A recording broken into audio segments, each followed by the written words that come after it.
নবীর প্রতি ভালোবাসা কেমন ছিল গো? সাহাবীরা কেমন ভাবে নবীজি সাল্লাল্লাহু আলাইহি ওয়াসাল্লামকে ভালোবেসেছেন। সাহাবায়ে কেরামরা নিজেদের জানকে বাজি রেখে নবীজি সাল্লাল্লাহু আলাইহি ওয়াসাল্লামকে যুদ্ধের ময়দানে কেমন ভাবে তাকে বাঁচিয়েছেন। হযরত আবু বকর সিদ্দিক রাদিয়াল্লাহু তাআলা আনহু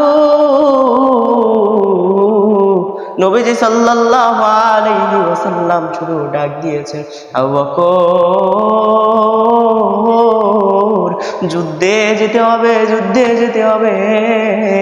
নবীজি সাল্লাল্লাহু আলাইহি ওয়াসাল্লামের ডাকটা শুনে নবীজি সাল্লাল্লাহু আলাইহি ওয়াসাল্লামের ডাকে সাড়া দিয়া সিদ্দিক রাদিয়াল্লাহু তাআলা মাল সারমানা ঘরে যা ছিল সব কিছু নিয়ে নবীজি সাল্লাল্লাহু আলাইহি ওয়াসাল্লামের দরবারে হাজির করেছে।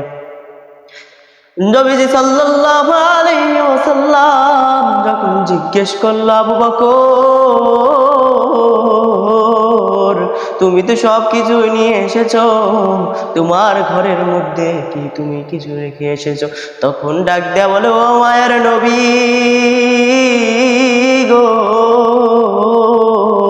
ঘরের মধ্যে শুধু আমি আমার আল্লাহ এবং রাসূলুল্লাহ সাল্লাল্লাহু আলাইহি ওয়াসাল্লামকে রেখে এসেছি। নবীর প্রতি কেমন ভালোবাসা ছিল সিদ্দিক রাদিয়াল্লাহু তাআলা আনহুর। নবীজি সাল্লাল্লাহু আলাইহি ওয়াসাল্লাম একবার যখন বললেন, আবু বকর আমাদেরকে হিজরত করে মদিনায় যেতে হবে, হিজরত করে মদিনায় যেতে হবে। যেদিন থেকে এই কথা শুনেছে সিদ্দিক রাদিয়াল্লাহু তাআলা আনহু অন্যান্য কোনো কাজ করে না, খানা খায় না।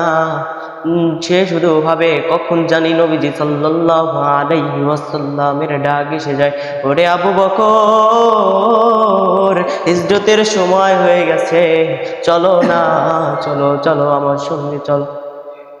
তিনি না খেয়ে নবীজি সাল্লাল্লাহু আলাইহি ওয়াসাল্লামের সাথে ক্লান্ত অবস্থায় নবীজি সাল্লাল্লাহু আলাইহি ওয়াসাল্লামের কষ্ট হবে জন্য, নবীজি সাল্লাল্লাহু আলাইহি ওয়াসাল্লামের কষ্ট হবে তার জন্য নবীজি সাল্লাল্লাহু আলাইহি ওয়াসাল্লামকে পিঠে করে নিয়ে ওই পাহাড় বেয়ে বেয়ে উঠেছিল। গার সুরের ওই গুহার মধ্যে নবীজি সাল্লাল্লাহু আলাইহি ওয়াসাল্লাম কি যেন কোনো বিপদে স্পর্শ না করতে পারে, সেই জন্য গারে সুরের ওই গুহার মধ্যে নবীজি সাল্লাল্লাহু আলাইহি ওয়াসাল্লামকে কত পরিমাণ সাহায্য করেছিল আবু বকর। নবীজি সাল্লাল্লাহু আলাইহি ওয়াসাল্লামকে পিঠে ভরে পাহাড় বেয়ে উঠলেন। গুহার ওই জায়গায় নবীজি সাল্লাল্লাহু আলাইহি ওয়াসাল্লামকে দাঁড় করে দিয়ে বসিয়ে দিয়ে বললেন, ও মায়ের নবী, ও মায়ের নবী গো, আপনি আপনি এখানে দাঁড়ান, আমি আগে ভিতরে যাচ্ছি। আমি আগে ভিতরে গিয়ে দেখি ভিতরেরটা নিরাপদ আছে নাকি, ভিতরে জায়গাটা নিরাপদ আছে নাকি। সেই গুহার মধ্যে অনেক গর্ত ছিল।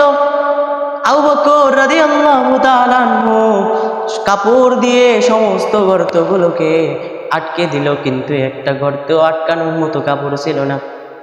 ওই গর্তটা আবু বকর সিদ্দিক রাদিয়াল্লাহু তাআলা আনহু নিজের আঙ্গুল দিয়া ওই গর্তটা চেপে ধরেছিলেন। সে যখন চেপে ধরেছিল ওই গুহার মধ্যে, ওই গর্তের মধ্যে ছিল একটা সাপ, সেটা আবু বকর সিদ্দিক রাদিয়াল্লাহু তাআলা আনহুকে দংশন করলো। তার কষ্ট হয়েছে, তার কষ্ট হয়েছে গো, তার কষ্ট হয়েছে, তবুও সে হার মানে নাই, তবুও সে হার মানে নাই, তবুও সে হার না মেনে নবীজি সাল্লাল্লাহু আলাইহি ওয়াসাল্লামের যেন কোনো বিপদ না হয় তাকে রক্ষা করেছেন। এরকম ছিল সিদ্দিক রাদিয়াল্লাহু তাআলা আনহু নবীর প্রতি ভালোবাসা। কিন্তু আজ আমাদের ভালোবাসা সিদ্দিক রাদিয়াল্লাহু তাআলা আনহু এবং অন্যান্য সাহাবীরা নবীকে যেমন ভালোবেসেছিল তেমন ভালোবাসা আজকের এই জামানায় কেউ দেখাতে পারবে না। নবীজি সাল্লাল্লাহু আলাইহি ওয়াসাল্লামকে যদি ভালো না বাসতে পারি, তাহলে আমরা তো জান্নাতে যেতে পারবো না, জান্নাতে যেতে পারবো। কেমন নবী ছিলেন, কেমন নবী ছিলেন, যার আঙুলের ইশারায় চাঁদ দু টুকরো হয়ে গেল। কেমন মায়ার নবী ছিলেন।